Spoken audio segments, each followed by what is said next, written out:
All right, welcome to another broadcast, a live broadcast. So glad that you guys can join us. We're just going to give people a few moments to get on, and we're going to go ahead and get started tonight. This is, by the way, what's playing is one of the 4 songs that we've given away for free. Just go to our community page. I posted something the other day. Click on the link, follow the link, and then go ahead and download it, okay? 4 songs, free songs.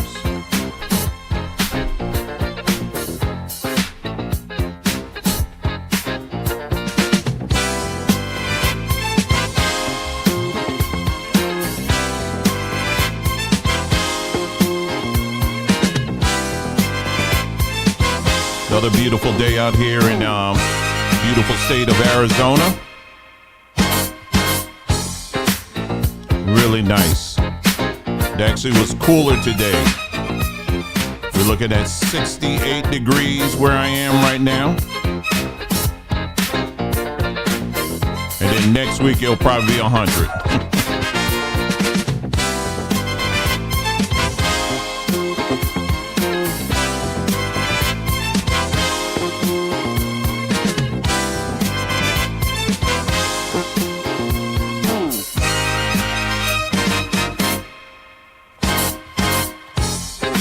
Make sure you check out our website, sambatree.com.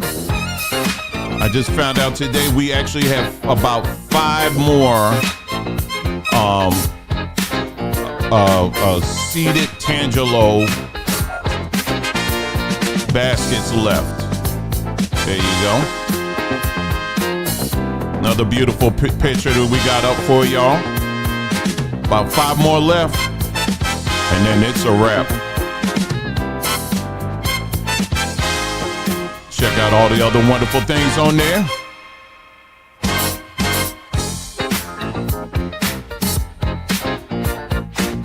Everything from sea moss, everything to turmeric capsules, sea moss capsules. I mean, just elderberry, bitters, all that.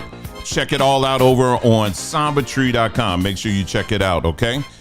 Speaking of which, one other thing I want to bring up. Well, as you know, that the Samba University we're kicking on. I'm preparing for that right now. Yep, price went up. So if you didn't take advantage of the early bird special, it's $30 now, and but you can still get in. I just want to mention one other thing about this before we get into the main topic that we're going to be talking about tonight. And that is just giving you some more context of what we're going to be talking about here. This is for people who, you of a certain age and you've been hearing about ChatGPT and AI and stuff. And, you just want to know a little bit about it, want to get your feet wet a little bit and, and understand how to kind of move around and navigate in it and all of that. We're going to cover the basics. But see, I'm going to give you the basics. But I'm also going to be like, bam, I want to give you some other stuff too, like how to start a business. How can you use this to start a business? Many of you have been talking about it, running your mouth about it, like, oh, one day I'm going to start a business.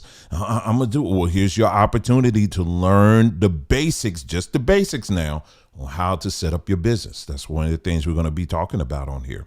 Then we're going to get into some other things in there as well. Like, for example, we have many of our elders who oftentimes will be on the computer and then you get a little pop-up and it's a scam. It's like, hey, listen, we detected that you got some whatever in your computer and then we want to do this. And I'm going to show you how you can verify whether or not if those things are legit or not. We'll go through that. Teach you. We're going to do some basic prompt engineering. And that's just a big fancy word of how to make your request clear. All right. We're going to teach you how to do that.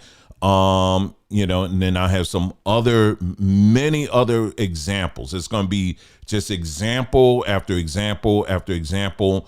We'll have a little lab sessions from time to time during the class where we will allow you to experiment yourself. And any questions that you have during that time, it will be the time that will be the time for you to ask away, so it ain't just me just talking and then I'm like, goodbye, that's it. No. We're going to have plenty of opportunity for you to chime in if you have any questions and all of that. And then on top of that, you will also have a downloadable PDF document that you'll be able, that will, that's yours, to keep. And it will cover all the things that we covered in the class and then some. And it's just a reference that you can always go back to. I'm also thinking about like maybe establishing some type of, support group offering that, if you're interested in that, I'm still working out that and trying to figure out, if I'm going to do that or not. So you're going to get plenty. All right. Don't worry, he's not going to be overwhelmed, because again, this is for grown folks and we ain't got time to be overwhelmed with a bunch of stuff. Okay. But there are things we need to learn about and need to be abreast on. And that's what this class is about. And then right after that, in the very near future, we will have our class on AI images and, teaching you how to create these images that you see a lot of people doing using AI technology. I'm gonna cover multiple platforms. It ain't gonna just be one, there's gonna be multiple platforms that you're gonna get in that. So I'll be covering, we'll jump from one and then we'll go to the another one. Once you figure out one, the other ones are pretty similar. So we'll talk about that. And then we'll get into music. We'll have another one where we're going to be teaching music as well, how to use AI to create your own music. So, so we got quite a bit going on here. So make sure you check all that out. Head on over to sambatree.com for that. Okay. All right. So again, thank you so much for all of you guys who have joined us. And for those that will be joining and watching a record on this, so glad that you're here. Okay, so many of you have heard of, I know that when I was in the Hebrew space, when I was in the Hebrew Israelite space, one of the big talking points in that space was that we got next. And we meaning the lost tribe of Israel, the kingdom of Judah, the tribe of Judah. That we were going to be the ones, because if you look at the world right now, it's collapsing. Everything's in a flame and it's destruction. But guess what? We're on the rise. Or you have people who maybe not in the Israel community or, in that space, but there are a lot of people who look like us. First of all, it's already been established. We know that majority of the world, as we know it, is made up of brown folks. So that's already been established, and that's not, any surprise or anything like that, right? But one talking point that I've heard people run away with in the last decade is the constant pointing to the fact that the white population is actually phasing out. I mean, when you go through all throughout Europe, even here in the United States, the birth rate is actually going down, while the birth rate in countries such as Nigeria, I think, is at the top, believe it or not. There are many countries in the northern part of Africa where their birth rate is astronomical. They're going up, and in other countries as well, where their birth rates are going up. So at this rate, it's going to turn back to a majority brown. Well, it's already a majority brown world. It's going to be even more, I guess, that we're going to see. But does that necessarily mean that we, as the brown people, are we going to be in control of anything? Now, that's the question. That is the question that's before you tonight. And we have to be honest with this, because just because the numbers will show that you are more in the majority, does it actually mean that you're in control of anything? Well, let's take an example. Let's look at places like the continent of Africa, which is filled with many countries. Now, many of those countries are, in fact, well, I would just say all of those countries are controlled or are led by Africans, right?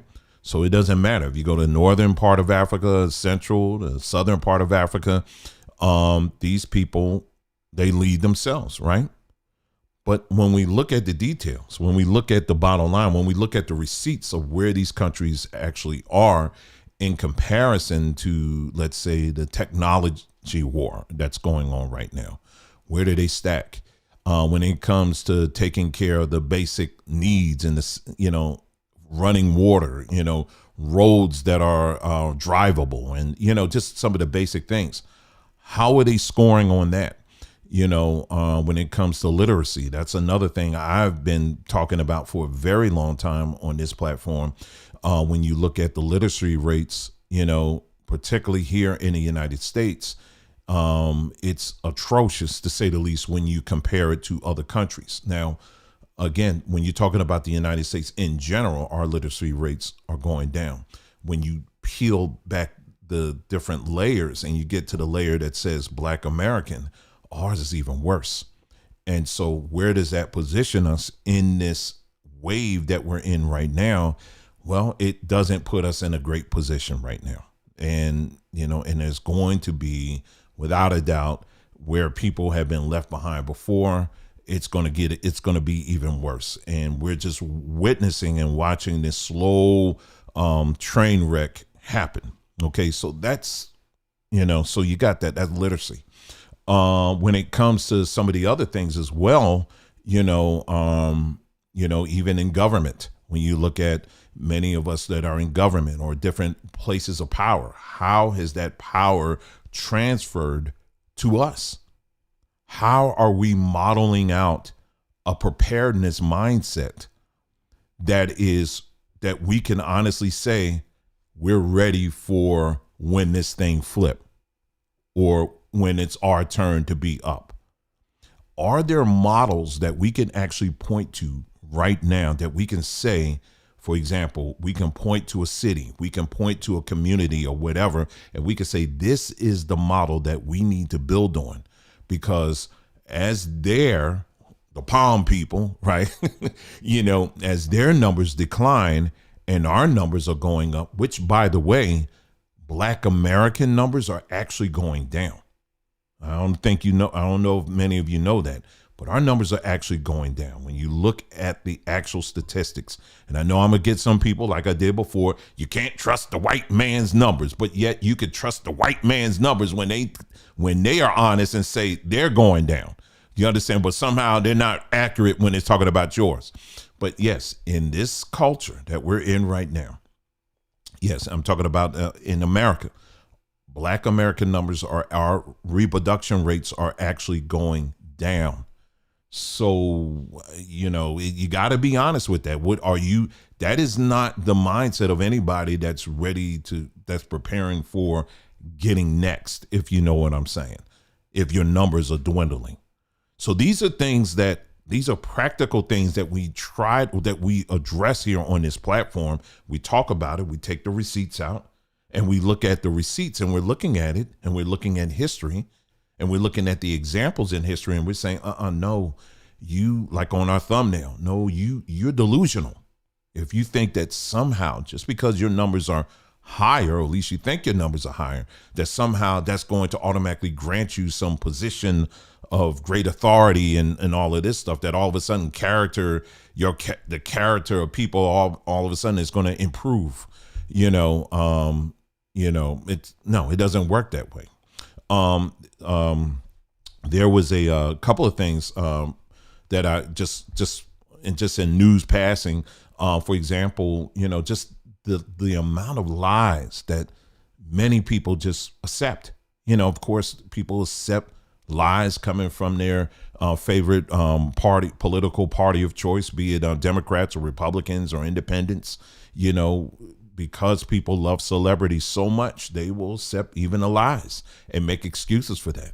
And same thing when it comes to the church, in religion, people will accept the lies. I was watching a video today of this person that, when I tell you, this dude was lying, I mean, he was throwing all this technical jargon and was trying to make it seem as if, that the service that he was providing, was being under attack by this shadowy group that's out here. And I'm like, but he was throwing a bunch of technical jargon out there to make it seem as if, to people who probably, which he knows that they're really not going to really know to ask those questions. But the way this dude tried to paint it, he tried to make it like, see, y'all, we're under attack. They know what we're trying to do here. And it's like, no, Negro, you're not that important. You're not. And so you had that. And then, of course, the whole Marvin Sapp thing, to hear him and all his frat brothers, trying to make excuse for this, with him out, demanding $40,000 and trying to say, I would, whatever it was he was saying. I heard a little bit. I couldn't stomach him. I cannot stomach it. But again, I was sitting back. I couldn't help but sit back and think about the people who just still follow it and still make excuses for it. You had the guy over New Birth down in Atlanta, the pastor there. I watched some of what he was saying and his explanation of it.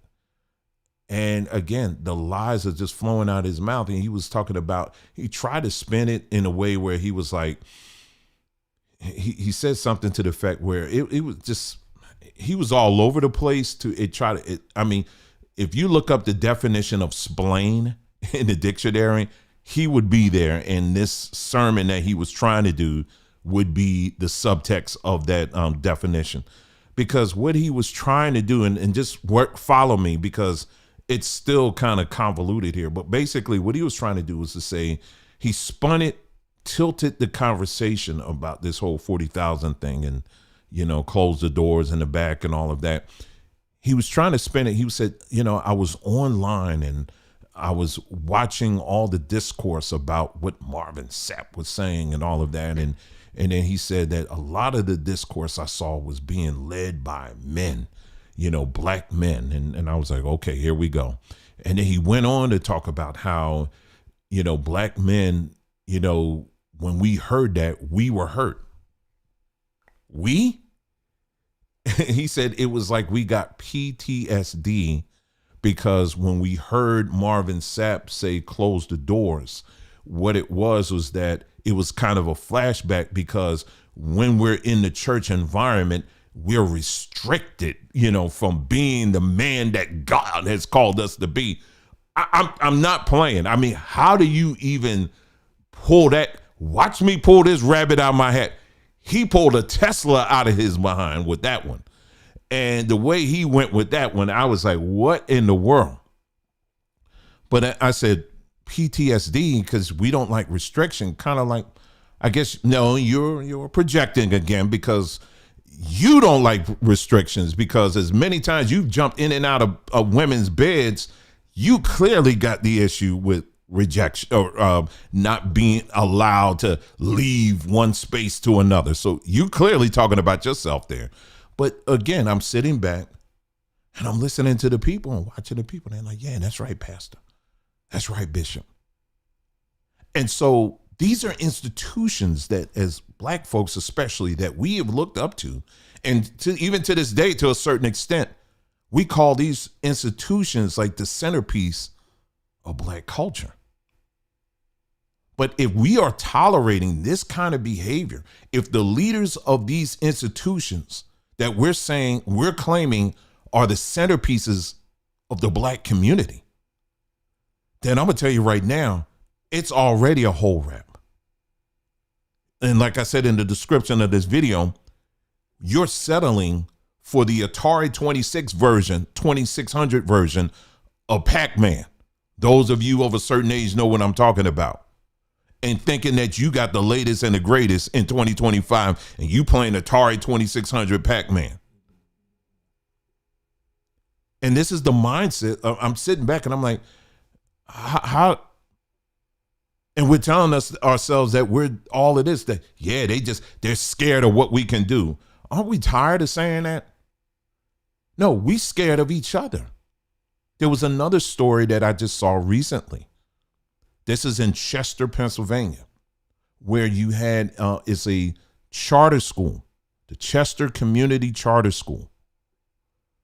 20 teachers just got arrested for abusing children. 20.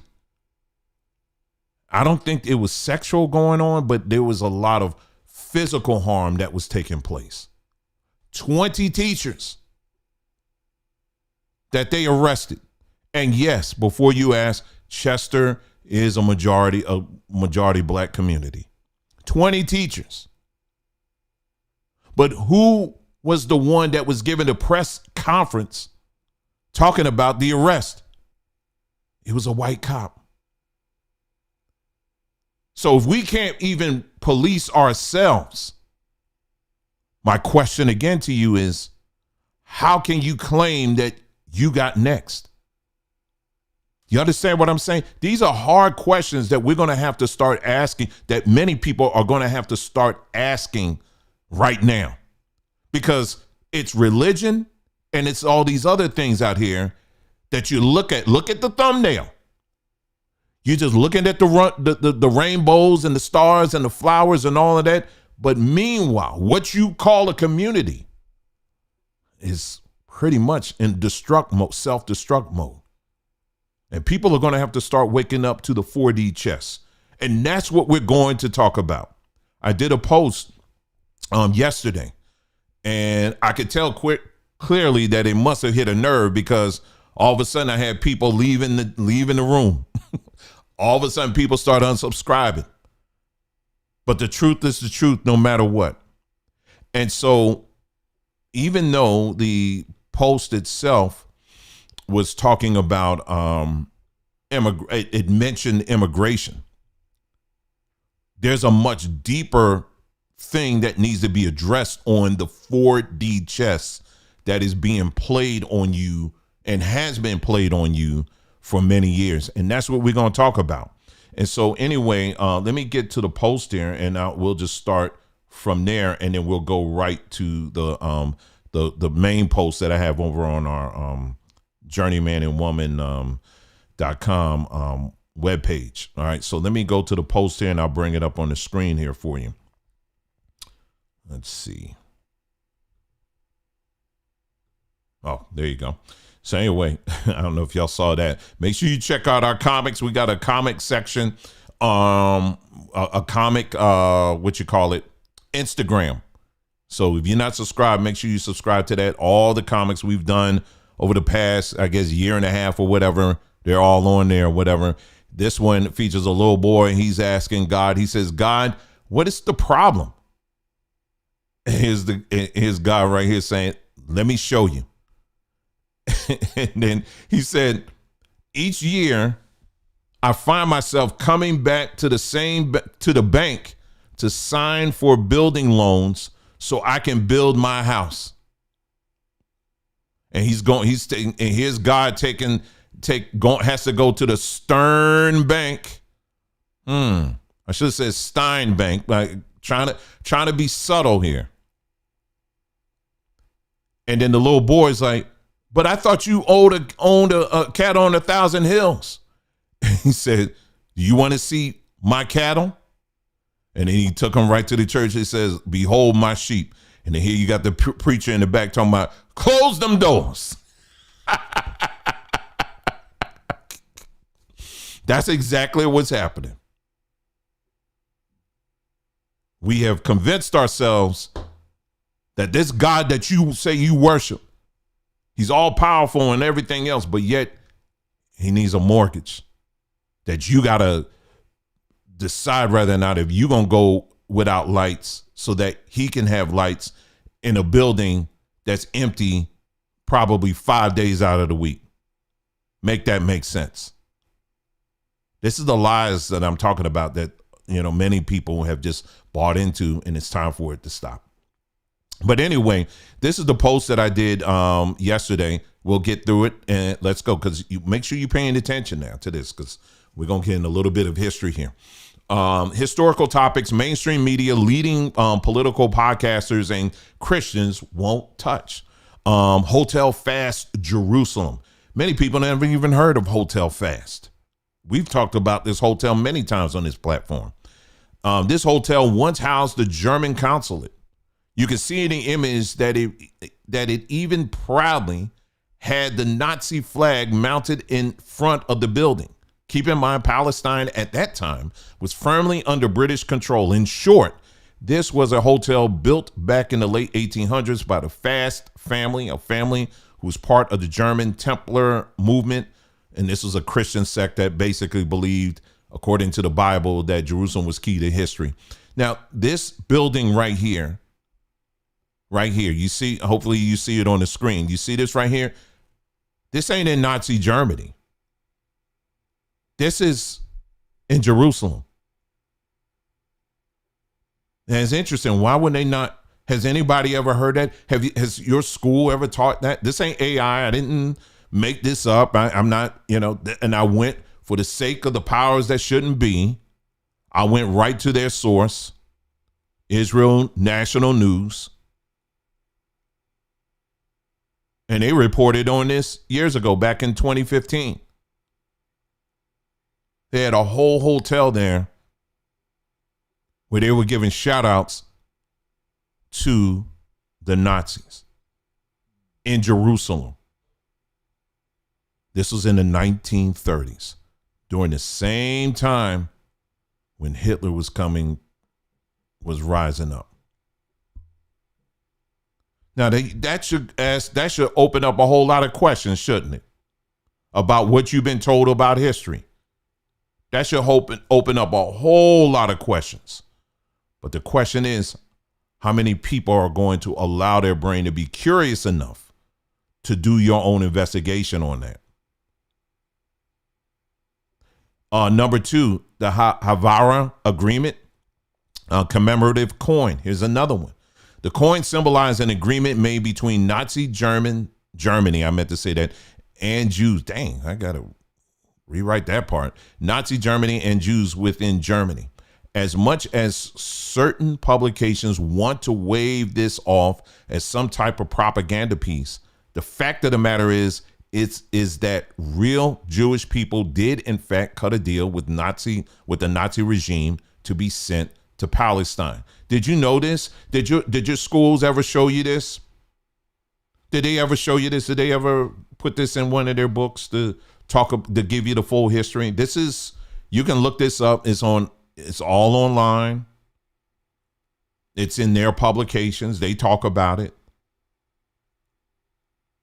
You're looking at a coin where on one side is the swastika, and the other side you have the Star of David. Anybody ever tell you about that?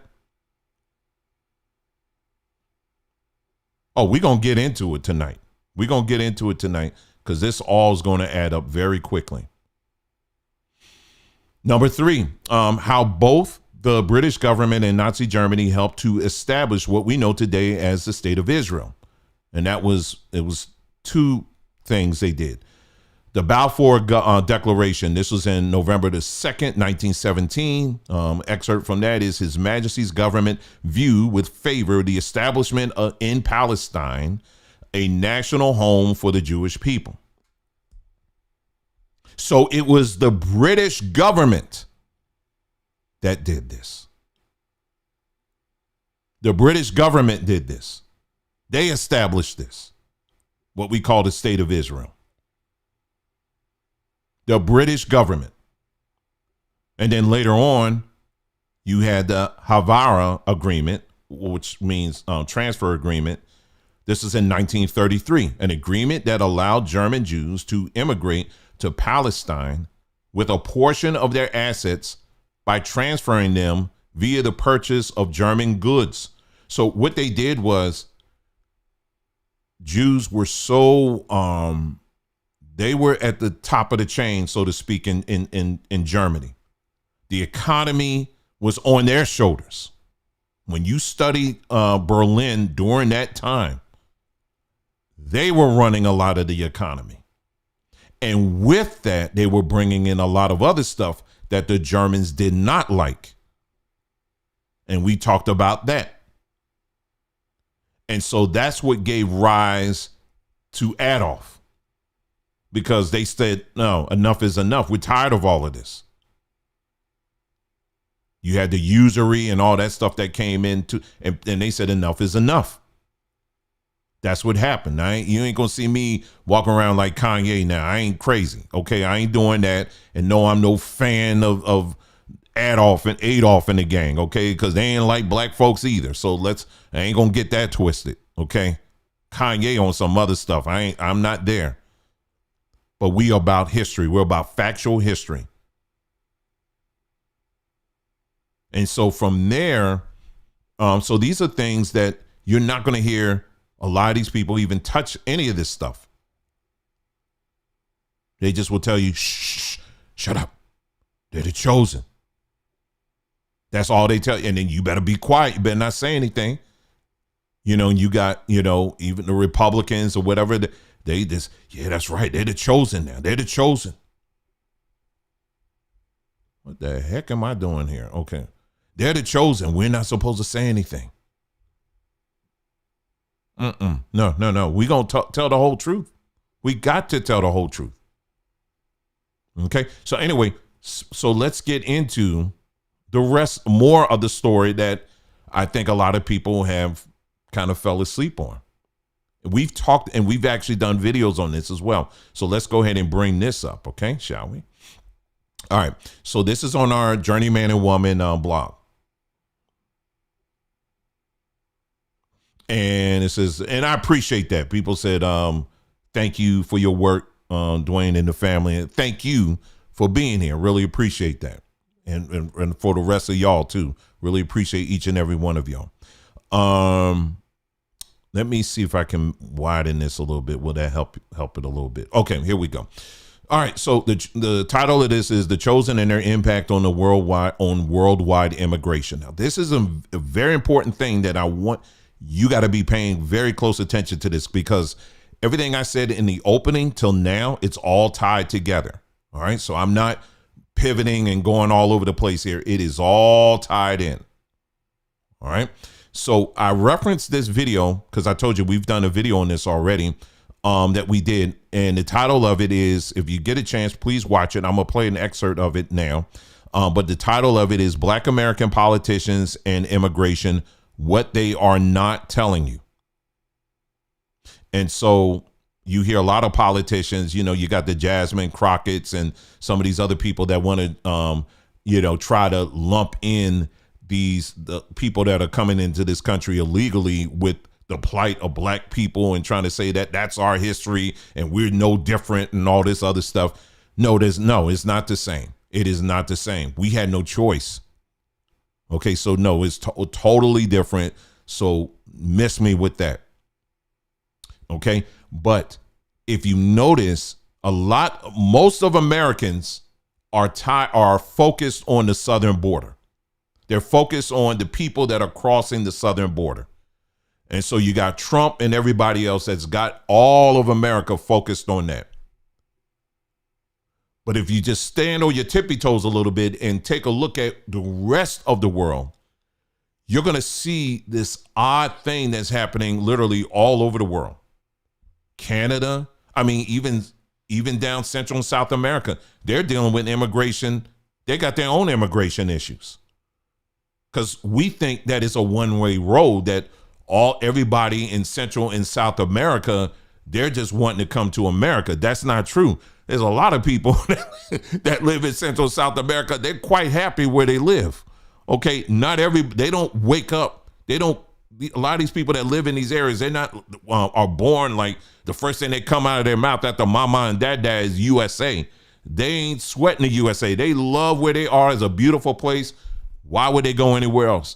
But a lot of those countries, they are dealing with their own immigration issues. You got a lot of people coming from Africa that are coming over here. You got people from China that are coming, immigrate.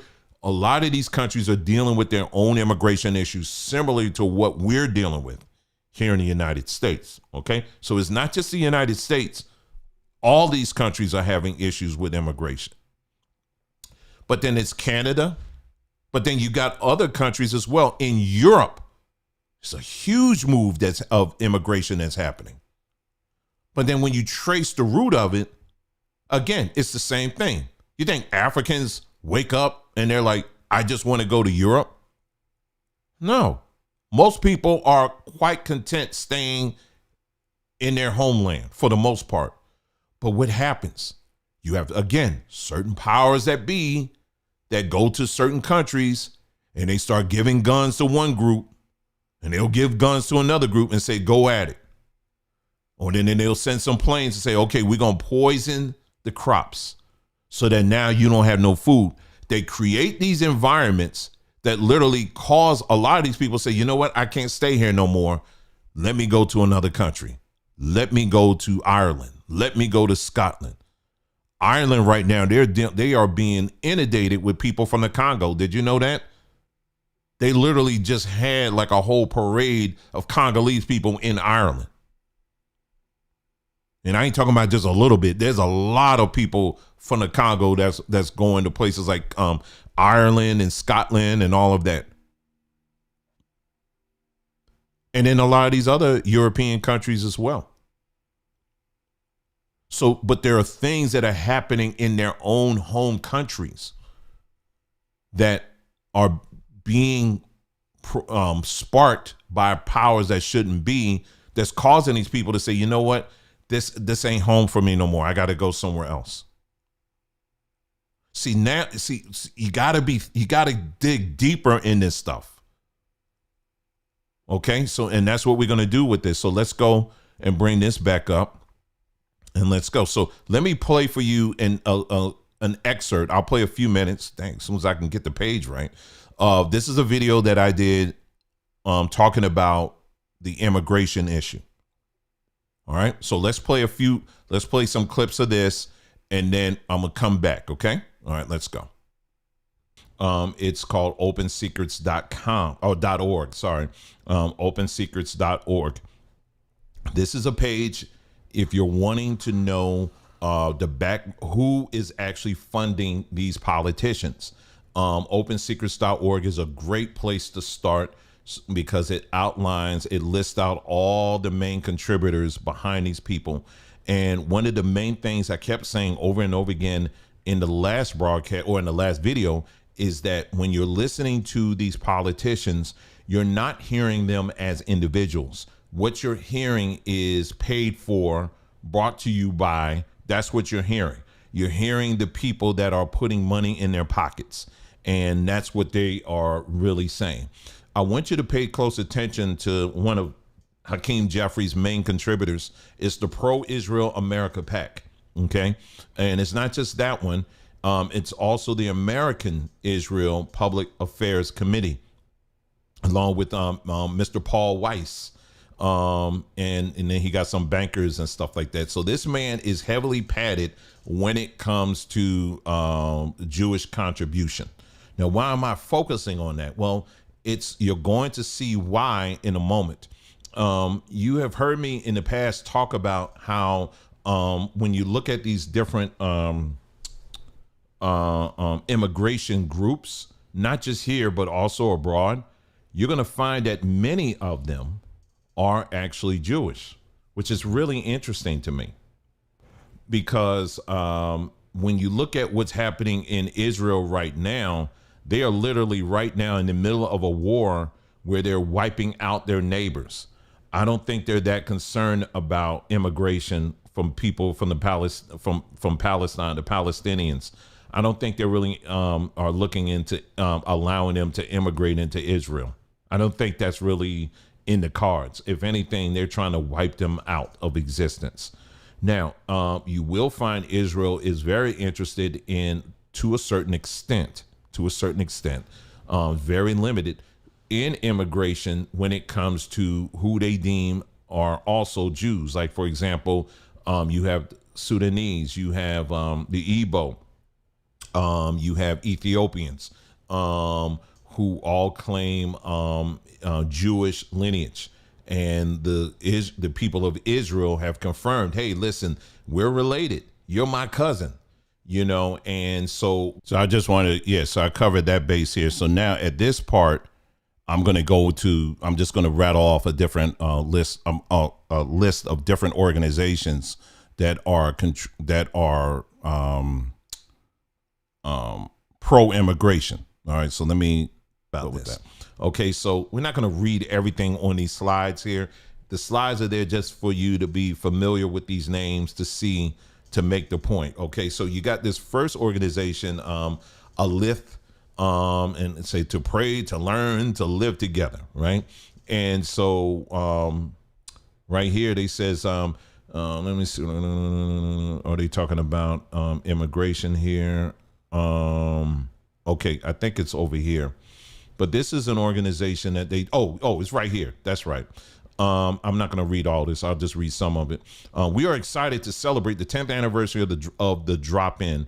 One of Alith's core values is the belief in a Judaism that is utterly engaged in the world around us, both within the Jewish people and our wider community. Part of putting that into practice for the last 10 years has been our refugee drop-in. Having reached such a milestone is a huge achievement, blah, blah, blah, blah, blah, blah. Okay. So they work with immigration. Okay. So they have a whole immigration situation that system that they work with. Okay. Here's another one. It's called they're the Deputies of British Jews Advocacy for the Community. Some of these organizations that I'm going to be highlighting, I'm not saying that that's all they do is immigration, but what I am saying is these organizations that I'm highlighting, there's some part of their organization that is committed to pushing for open borders. Okay. All right. So this one here. Okay. So let's move on to the next one. Here's another one called Refugees Internationals, founded by Sue Morton and another Jewish person. Refugees International, and don't need to say any more than that. They're telling you exactly what they're about. Here's another one, World Jewish Relief, Refugee Employment. They're about trying to get, as the refugees come into these different countries, their goal is to find them employment and to teach them English, and to train them in all of this, right? Again, it's just amazes me that they're going out these extra limbs for these other countries, but when it comes to their own state, because it's not their country, but their own state, they're very stiff and very hard-nosed about who they allow come in. Here's another one. Is named by a gentleman named Rene Cassin. All right. And this is another organization that is committed to the key word here is human rights. And then under the umbrella of human rights is immigration. So this is another Jewish organization. Here's another one called Liberal Judaism, Social Justice. Again, they put it under social justice. When you go through their website, there's an aspect of them that do work with pushing open borders and immigration into other countries. Here's another one is called Religious Action Center of Reform Judaism.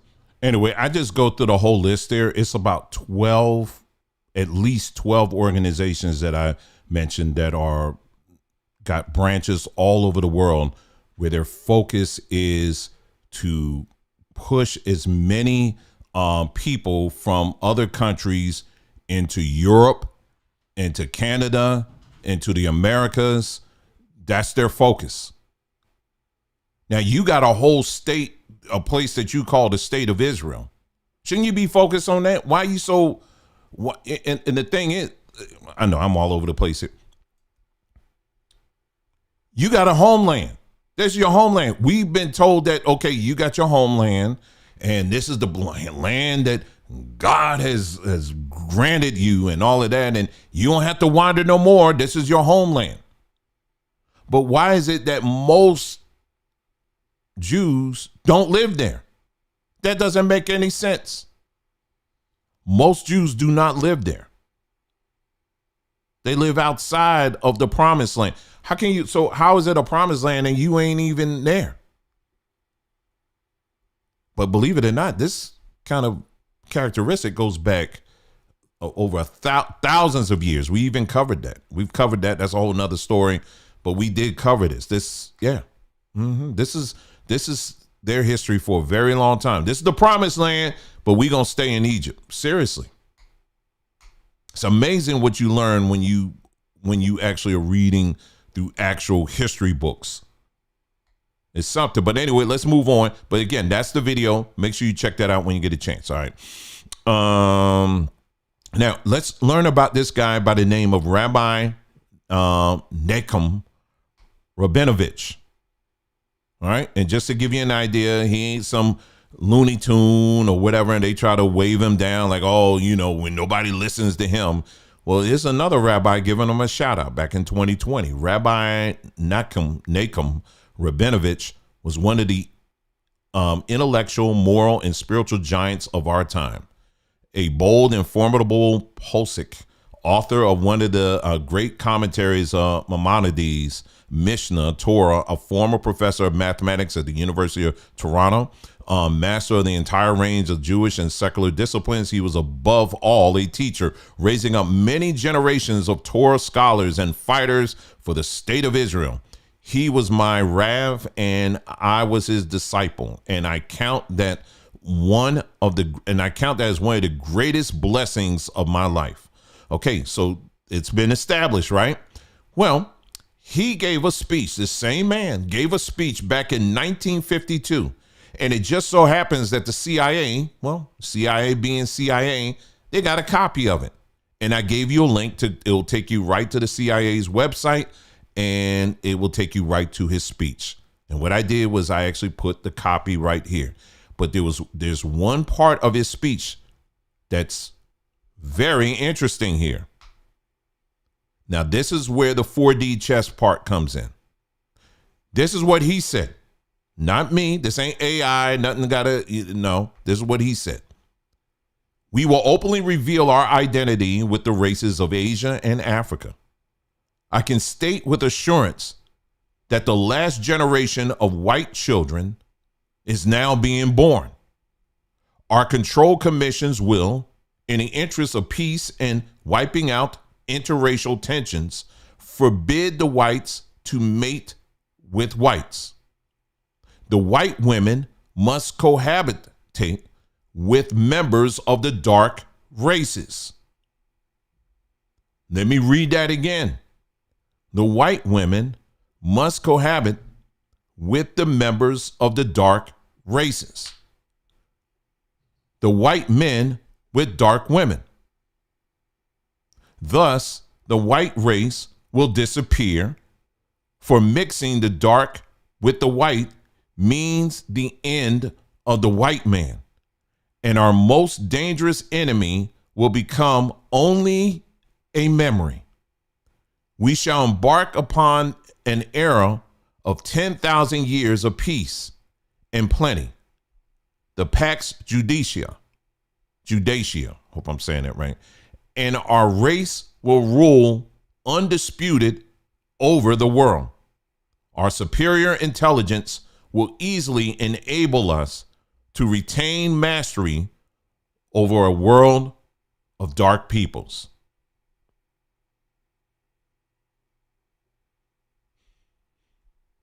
Now, I'm being quiet for a reason, because I want you to make sure you take that all in. Take that all in. And guess what? He ain't the only one. There are many, many rabbis that teach some level of this, some interpretation of this.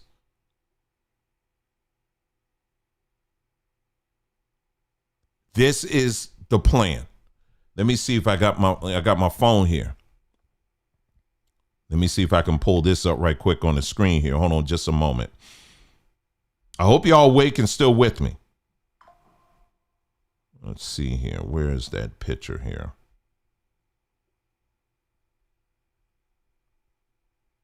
Give me just a moment here. If I can't find, oh, here it is. Here it is. Here it is.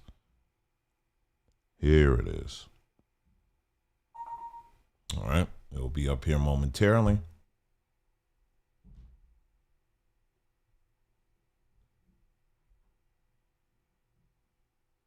Ooh, if this thing don't stop doing this thing here. Hold on for a second. Sorry, y'all. There we go. That's what I was trying to bring up. This right here. This is what they're pushing. You see what this says? Evolution Europe. You see this? This is what they've been pushing. Now, we've also done a video. You know that show Mad Men? You remember that show Mad Men? Well, they made no qualms. They didn't try to hide it, but they talked about a certain group of people that were running the ad agencies at that time. I meticulously went through many of the ad agencies of that time. And we're talking about in the 50s and the 60s. Mainly, I would say late 40s in the 60s. You can even probably go even a little bit earlier than that. I showed you ad after ad after ad after ad. You know I do not play when it comes to stuff like that because I want to make sure I got all my stuff together. I went through ad after ad after ad. You remember those ads that show all like those soap ads where they show the soap ads and it's like the black mammy. Well, some of y'all don't remember. I don't remember. I mean, but I know y'all have seen these. It'll be the big black mammy. She washing the child or whatever. And then, it's like a before and the child is dark and the child screaming and hollering or whatever. And then they show an after picture and the after picture, the child is white and all of that. They were doing this stuff. Those soap companies, we went through their family lines. We showed you all of that. Who's in charge? Who were these families that was putting this stuff out? We went through who was opening, who were in control of a lot of these ad agencies in New York City. I showed you all of that. This is a matter of historical fact. So they want to get mad at me for pointing this out. I mean, it's just what it is. I'm just going to keep telling it. And it really hasn't changed even now. Look at this. This is what you see on your screen right now. It hasn't changed. So now all of a sudden, and I know many of y'all, you've been talking about, man, why is it that every time I turn around, they always pushing this interracial stuff? I'm telling you, I cannot even watch a cartoon. I can't even watch a cartoon now. All of a sudden they got the interracial. Listen, before I continue, if you are someone and you married and you're listening to me, you married someone that's white, you married to someone and you black or whatever, I ain't mad at you. Okay, that's you. That's your choice. Love your person and keep it moving. Okay, never mind the haters. You keep it moving. You hear what I'm saying? If you got a happy marriage and you got children that are happy and you doing your thing, and then so be it. What difference does it make? What I got to say about that? You understand what I'm saying?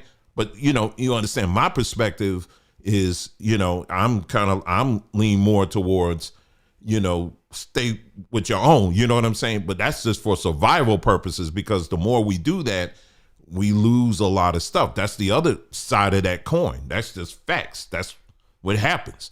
And they did this to us during slavery. The first thing they did was, okay, mix this person with that person and mix them with that person. And you look at your DNA, you got all of Africa in your DNA.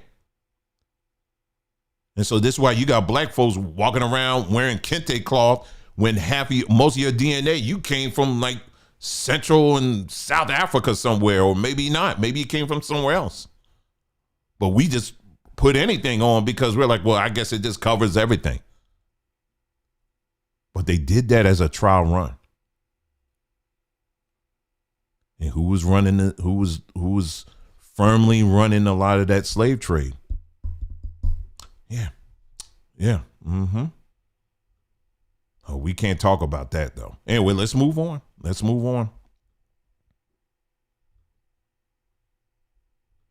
Wall Street Journal.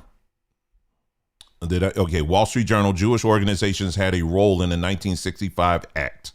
And this is what I wrote about this. The Hart-Celler Act of 1965 abolished the national origins quota system, opening U.S. immigration to more diverse groups and significantly increasing non-European migration.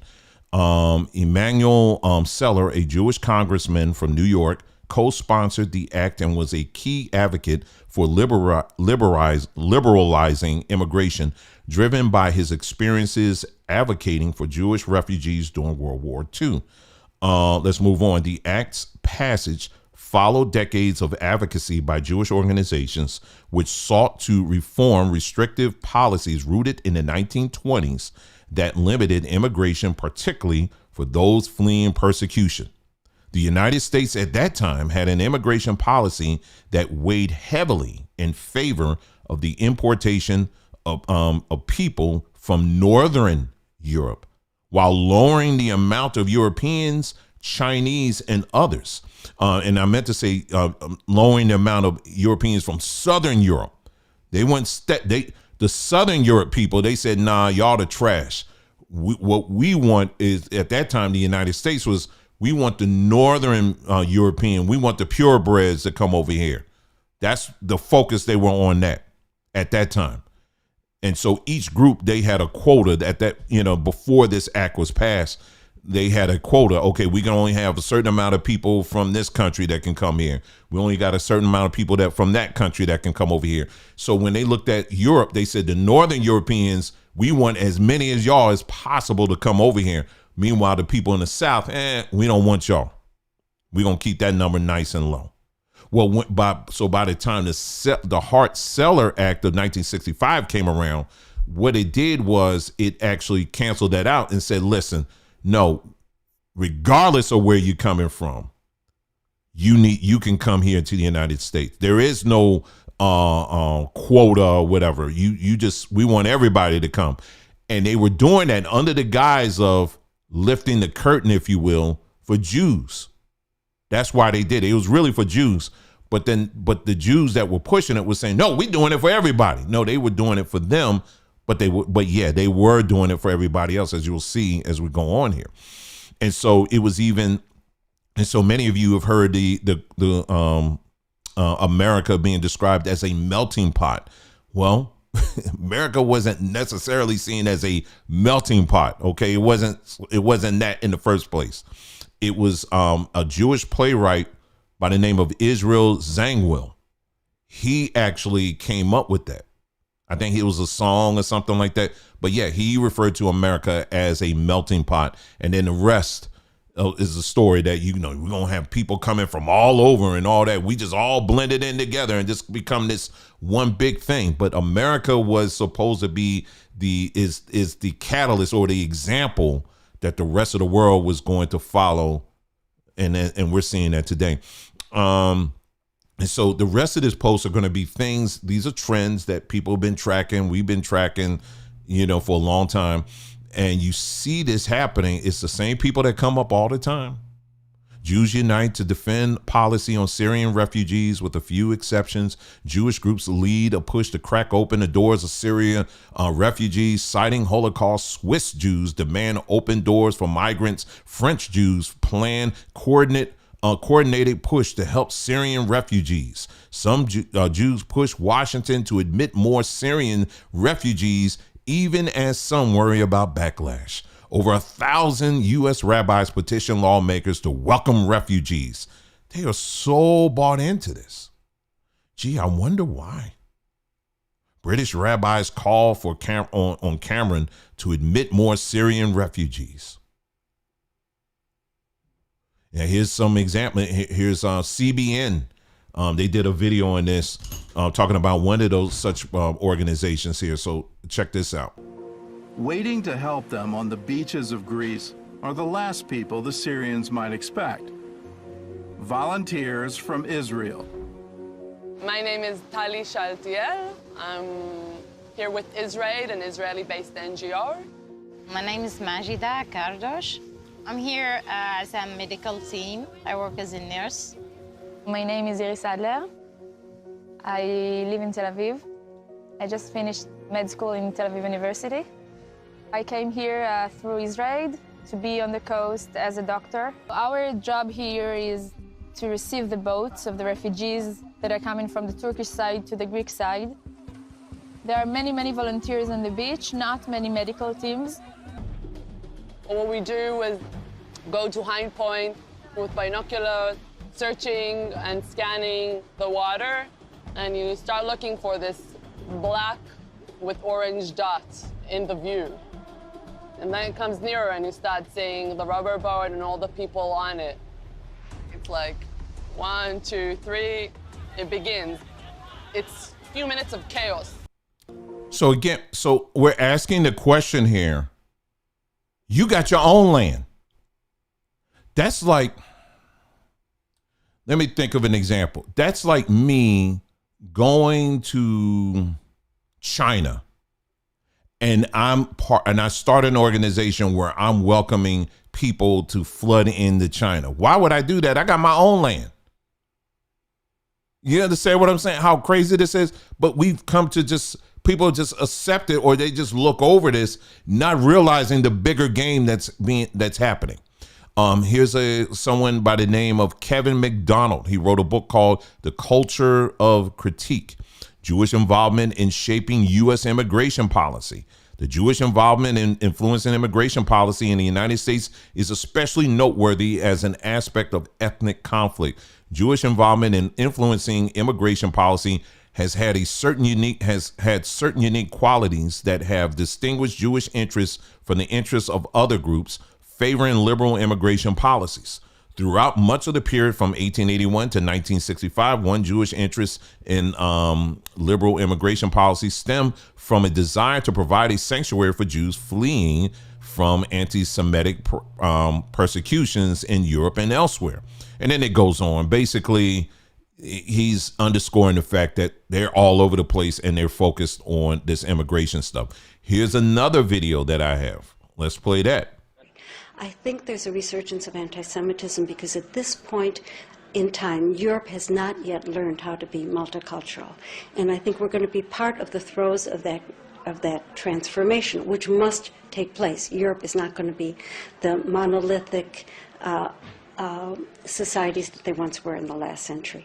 Jews are going to be at the center of that. It's a huge transformation for Europe to make. They are now going into a multicultural mode, and Jews will be resented because of our leading role. But without that leading role and without that transformation, Europe will not survive. Why? Europe was doing fine up until this. Why is this your business? Why is this your business to multiculturalize Europe? Again, I mean, I'm not saying that people of from other countries, you shouldn't move to these. I'm not saying that you move wherever the heck you want. If they allow you to come, then come. But what I'm showing you is that this is more than just you just decide to buy an airplane ticket and go there. What I'm telling you is, what I'm showing you is the system that's encouraging this.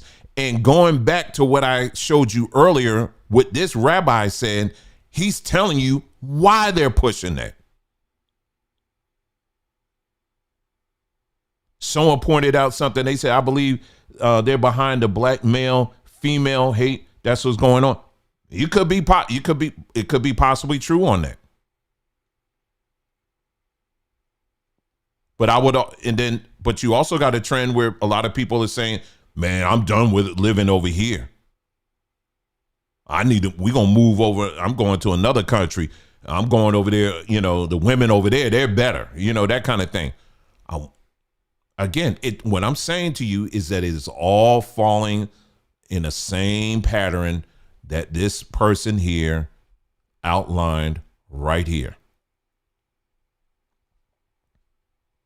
To get people away. Anyway, let's move on. Danny Danson, send African migrants to Australia. Why?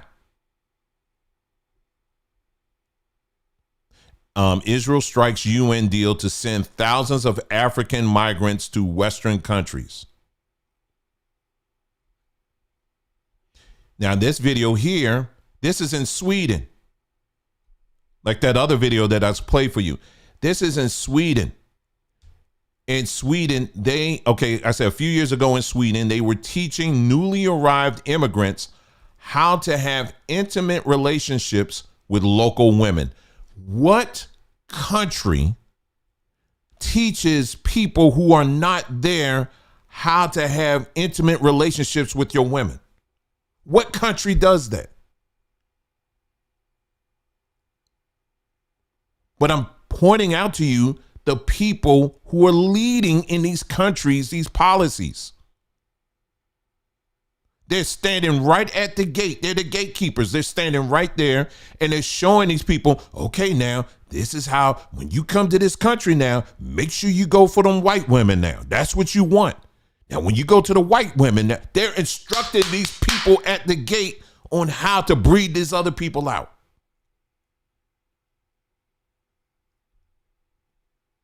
This is I don't know if I need to play the whole thing. It's in Sweden.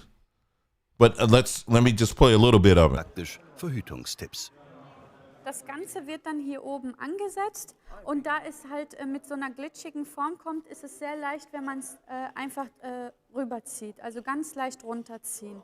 Das Ganze ist dann fertig und ihr seid dann startbereit und zum Entfernen natürlich dann auch vorsichtig wieder rausziehen, so dass die Flüssigkeit halt noch drinne bleibt. Why are you teaching these guys that just came over to Sweden how to have intercourse? Why are you doing that? Wealthy Cohen family attempts to create multicultural Noah's Ark by settling 70 refugee families in small French town, but residents are fighting back.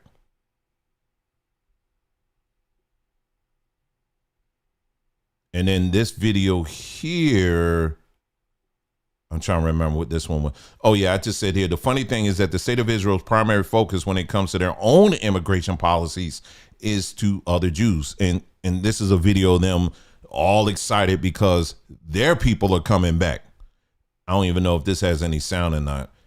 But yeah, they bring in people. If you say, hey, I got ties to Israel, you know, I got a percentage of Jewish blood. Okay, come on over. But you get a Puerto Rican or someone from Brazil saying, hey, I just want to come over. I ain't got no ties. They're like, nah, you stay out. It's a eugenics war. You're right. Somebody said that. Let's listen with this. She's a staff editor writer for New York something opinion. So New York Times opinion. All right, let me play this here. Well, that's the thing. The Jewish connection to the refugee is not a conspiracy. That's something that we're very, very proud of.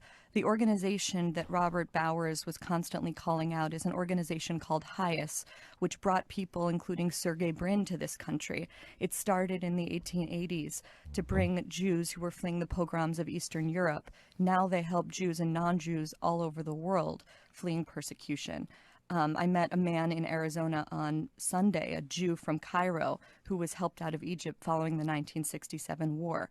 This synagogue exemplified those values. It participated in something called Refugee Shabbat. The previous Saturday, it was one of the participating synagogues nationally. And the concept, you know, as in all Jewish synagogues that reflect the most sacred of Jewish values, is the value of Hachnasat Orchim, of welcoming the stranger, and especially of welcoming the weakest in our community, which there's no weaker category in our society than the refugee. She's telling you.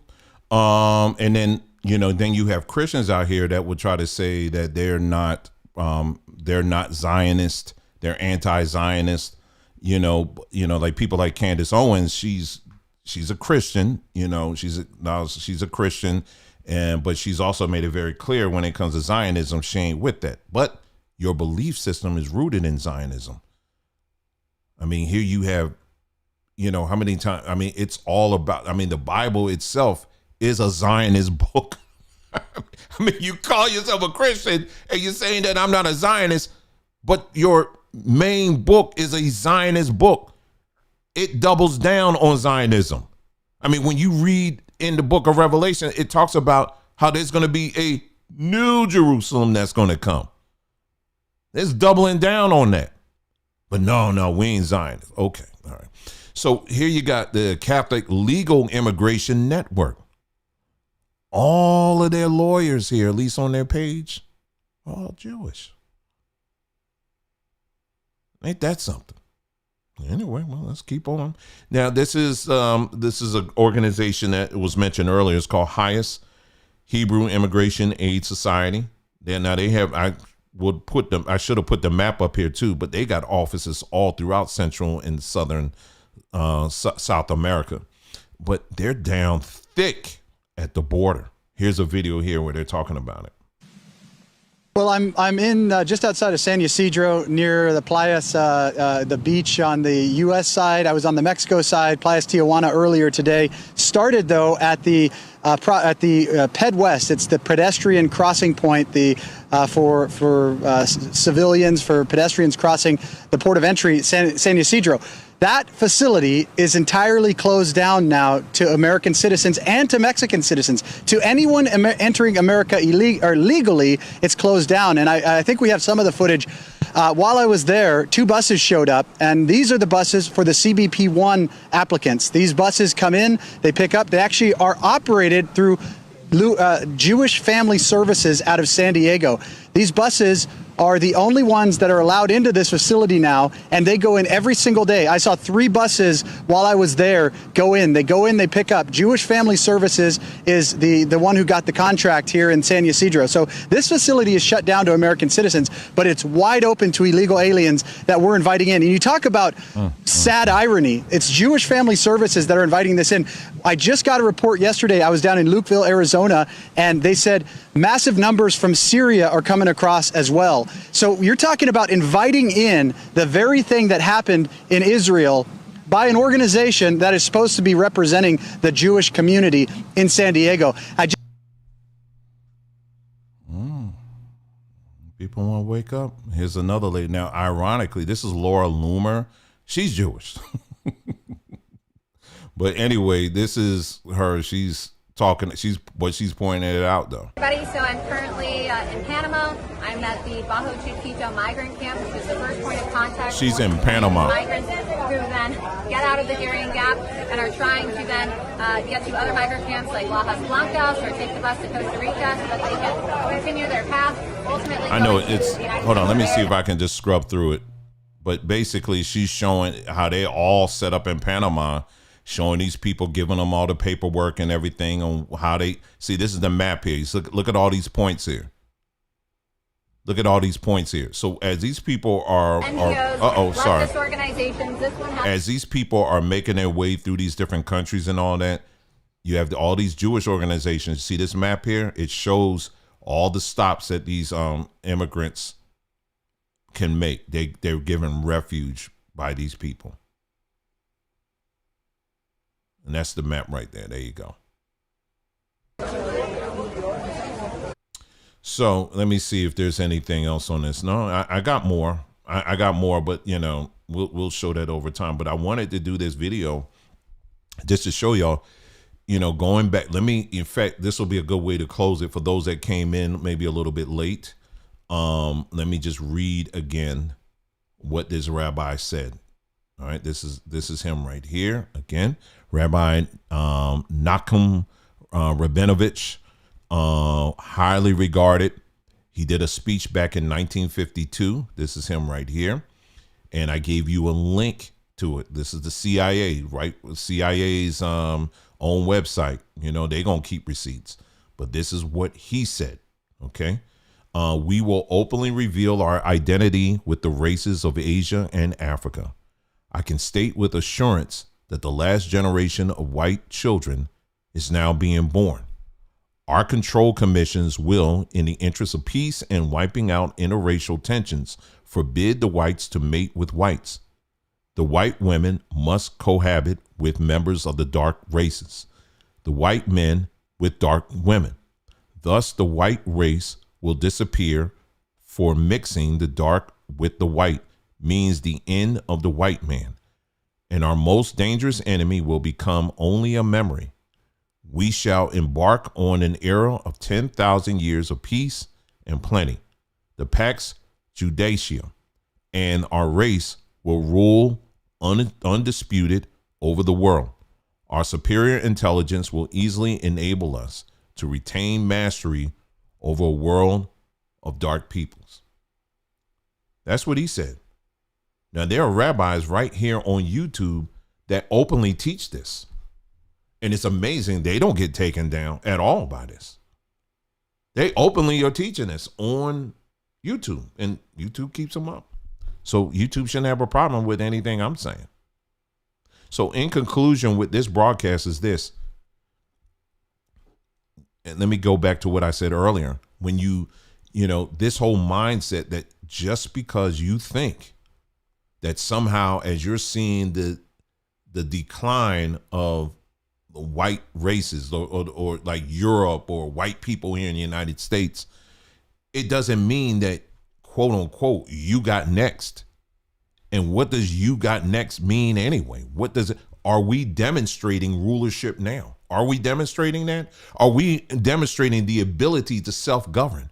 Are we demonstrating technological advancements? Are we investigating? Are we building schools that are actually making serious impact where reading and literacy rates are through the roof?